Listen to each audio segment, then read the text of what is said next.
Sinong may gusto ng 1,000? Taas ang kamay. Lahat kayo. Tama? Yes. Pag yung 1,000 pinulok ko, sinong may gusto ng 1,000? Gusto nyo pa rin tama.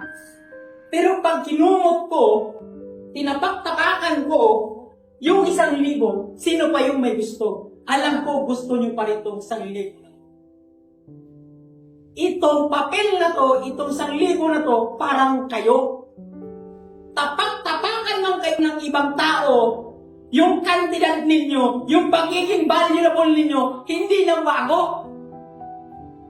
Naging single mom ka man, naging single dad ka man, broken family ka man, tandaan mo, yung 1,000 at ikaw, 1,000 pa rin yun. Ikaw pa rin yan. May nawala nga sa'yo. Pero tandaan mo, may value ka pa rin. Nagets mo? Huwag niyong pakinggan yung sinasabi ng ibang tao. Kasi kahit anong sabihin mo, may sasabihin sila sa'yo. Mabuti man o masama, ang sasabihin o gagawin mo, may sasabihin sila sa'yo. Pero ang tanong, ano yung tama para sa'yo? Kayo yung 1,000 na to, na kahit kinumot, kinunit, ididikit ninyo para lang maibili nyo sa tindahan. At itong 1,000 na to, kahit tinapak-tapakan ninyo, yung value niya, hindi nagbago. Yung 1,000 ninyo, 1,000 pa rin yan. Kayo ito. Kayo ito. Na kahit tapak-tapakan kayo ng ibang tao, pag sabihan kayo ng hindi nyo gusto, sigurado ako, 1,000 pa rin kayo.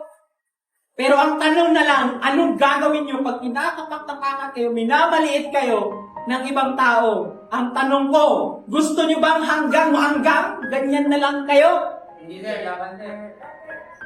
Kaya nga sabi ko sa inyo, kung may nangyayari sa inyo ngayon, kung may nagsasabi ng hindi nyo gusto, kung kinukutya kayo, minamaliit kayo, tandaan nyo to, resulta lang ang magpapatahimik sa tao.